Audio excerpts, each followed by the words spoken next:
Тэгээ өнөөдөр өглөө их эрт замд гарсан. Тэгээд хэвлэл мэдээл харсан манай шарууд орж байгаа бахан хэвлэлийн багуурал хийсэн юм шиг байна. Энэ бол нэг хэвлэлийн багуурал хийгээл байдаг ийм асуудал биш. Монгол улсын үндсэн хуулиар Монгол улсын ерөнхий сайдад олгосон бүрэн эрхийн ийм асуудал.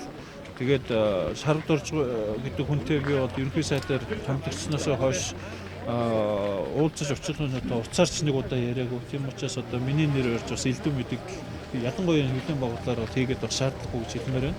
За ер нь бол шадар сайдын асуудлаар одоо яг энэ шадар сайдынхаа үүрэг гүйцэтгээр явж байгаа Оюунбаатар шадар сайдтай мөн Монгол Ардын Хувьсгал намын дарга энх хоёр дарагтай бид гурав хамт сууж байгаа их олон янзын хувилбаруудыг бол ярьсан. За хамгийн сүүлд нь бол ерөнхий сайдын хувьд танд бол хоёр хувилбар бол санд болгоё. За нэгдүгээрх нь бол одоо энэ хэвлэлээр яригдаад байгаа хувилбар намын дарга шадар сайд болгоо, шадар сайдыг ерөнхий мэдээ сайдаар болгох. Нөгөө хоёр дахь хувилбар нь бол ангаах ухааны боловсролын их сургуулийн захирал Лавсүр ингээд бас салбартаа эрүүл мэндийн салбарт нэр хүндтэй юм ч одоо мэрэгжлийн хүн байдаг. Энэ хүнийг томилох юм хоёр санал байна. Одоо манай намын зүгээс гаргаж байгаа сүүлийн санал. Тэгээд энэ хоёрын аливаар нь явах ерөнхий сайд та өөрөө шийдээд улсын их хурлаа асуудлаа оруулах гэсэн. Тэгээд би шадар сайд Монгол Ардын Хувьсгал намын дарагтай бид гурав сууж байгаад би ерөнхий сайдын хувьд энэ Лавсүр гэдэг захирлыг дэмжих нь зүйтэй энэ саналыг би дэмжиж оруулна гэдгийг хэлээд гаргасан байгаа. За харин дараа нь Монгол Ардын Хувьсгал намын тэр нарийн бичгийн дарга нарын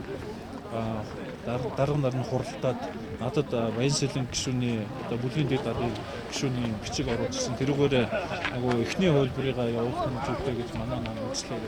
Тэгэхээр ерөнхий сайдын хувьд бол би бас үндсэн удаар олгоцсон өөрийн бүрэн эрхийн хүрээнд энэ асуудлаа бүгдээрийн мэдээж судлан хууль эрх зүй ямар үр дагавар байна, ямар одоо нөхцөл байдал байна тэрийг нь үзэн процедурынхаа хувьд ерөнхий төслөө зөвшөөрсөн ийм ажлуудыг авилгатаа тэмцэх газраас бас магадгүй мэдээ авдаг ийм ажлууд байдаг. Тэгэхээр эх 7 хоногт ерөнхий сайдын хувьд бол энэ асуудлуудыг судлаад үндсэн хуулиар олгоцсон өөрийн эрхийн дагуу би эрүүл мэндийн сайдад одоо зохих одоо нэр дэвшигчийг өөрөө оруулна гэдэг бас хэлж байна.